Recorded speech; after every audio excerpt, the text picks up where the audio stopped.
Ever wondered how the world's economy could be flipped on its head? A thought-provoking question, right?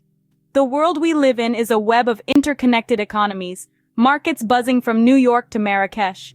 Millions of transactions occur daily, with money changing hands and deals being brokered.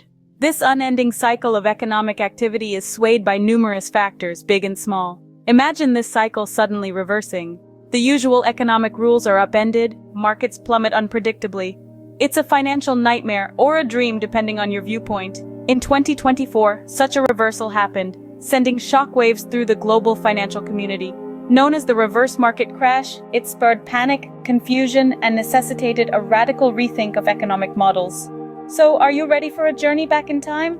Welcome to the thrilling tale of the reverse market crash of 2024. Picture this, it's the year 2024. The world has been a roller coaster, a journey of economic highs and lows. The global financial landscape has reshaped drastically. Major property markets, spurred on by low interest rates and a surge in demand for larger homes, have seen property prices soar. This growth, propelled by a shift to remote work due to a global pandemic, has altered the property market.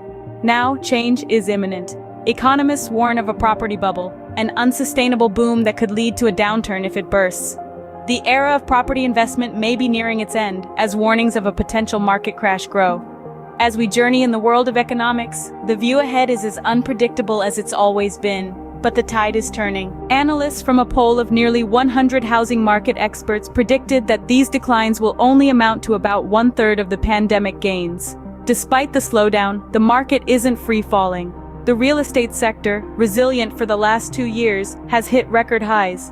Now, prices are retracting from this peak, causing a bit of uncertainty. It's easy to view this as a market cool down, but remember, they're merely receding from historic highs, so property values remain strong. The change is driven primarily by increasing mortgage rates and inflation, making homeownership costlier and eroding potential buyers' purchasing power. These factors are expected to keep the pressure on home prices, leading to a possible further depreciation of property values. However, these are just forecasts. The housing market's future is as unpredictable as anything else, but it's crucial to remember, even with these shifts, housing isn't becoming more affordable. Now, let's delve into the bad money habits that have led us here. Key among these is living beyond our means, a practice that has become a norm. This issue impacts us on various levels and is far from a minor glitch. We're lured to instant gratification, prioritizing fleeting pleasure over lasting financial stability. Society's consumerism stokes this urge to own more than we can bear financially. This forms a vicious cycle where we expend what we own, then borrow to uphold this impractical lifestyle. We're constantly enticed to acquire the latest gadgets, grand cars, and opulent homes, usually things we don't require and certainly can't afford. This detrimental trend isn't only an individual issue, but impacts the economy. When people begin purchasing homes beyond their means, it triggers a surge in demand, causing a real estate bubble.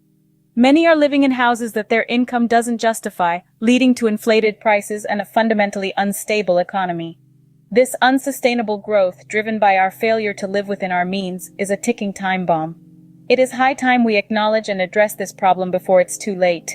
People have been buying homes they can't afford, leading to a surge in demand and skyrocketing prices. A significant contributor to economic imbalances is the prevalent lack of financial literacy. Most people don't grasp the complex facets of economics, leading to poor financial decisions. These choices affect not just personal finances, but also the broader economy. A prime example is individuals investing in overpriced properties, believing in perpetually rising property prices. They pour their savings into such investments, unaware of the economic principle of bubbles. This continued buying inflates prices to unsustainable levels, unwittingly fostering a bubble. What they're essentially doing is investing in overpriced properties, creating a bubble unknowingly. This trend is a significant contributor to economic instability. Thirdly, the rapidly growing trend of instant gratification has dramatically escalated consumer debt. This shift, initially perceived as harmless, has plunged our global economy into a state of constant fluctuation. The modern consumer, driven by the urgency of immediate satisfaction, has strayed from traditional financial management strategies. Credit cards and loans, with their ease of acquisition, have become a popular choice for obtaining unaffordable goods and services. Lured by materialism, many people are tempted into overspending, leading to insidious debt accumulation. These once deemed essential purchases evolve into financial burdens. Such debt transcends personal boundaries, destabilizing the economy and creating a volatile market that stands on shaky ground. Borrowed money inflates the market, fabricating an illusion of prosperity. In reality, this is not genuine growth but an artificial inflation due to credit reliance. This precarious economic structure, constructed on debt, teeters on collapse, potentially triggering financial turmoil. People have been spending money they don't have, relying on credit cards and loans, thus inflating the market artificially. And finally, the habit of not saving or investing wisely has left many unprepared for market downturns. This unfortunate trend is often tied to insufficient financial education early on. We're often not instructed on the fundamentals of saving, budgeting, and investing during school. This deficit continues into adulthood, as the appeal of instant gratification often overshadows the importance of financial stability. Our culture tends to encourage spending over saving, making it hard for many to escape financial instability. Additionally, the intricate nature of financial markets and various investment options can be daunting. The prospect of deciphering stocks, bonds, and mutual funds is often so overwhelming that it's simpler to spend money on immediate needs. This short-term viewpoint, however, can lead to far-reaching repercussions. Market downturns, inevitable as they are, hit hardest those without a robust safety net. They're left exposed to the financial storm, finding themselves in precarious situations. And finally, the habit of not saving or investing wisely doesn't just impact one's current financial status, but also their future security and stability. Without a safety net, people are more vulnerable to financial instability. But here's the kicker. A fascinating shift in real estate marketing is happening, transforming the dynamic from a seller's market to a buyer's market. This change isn't isolated, it's sweeping across prime residential markets globally. The speculation of a severe crash in prices akin to the global financial crisis seems exaggerated. The likelihood of such an event is minimal.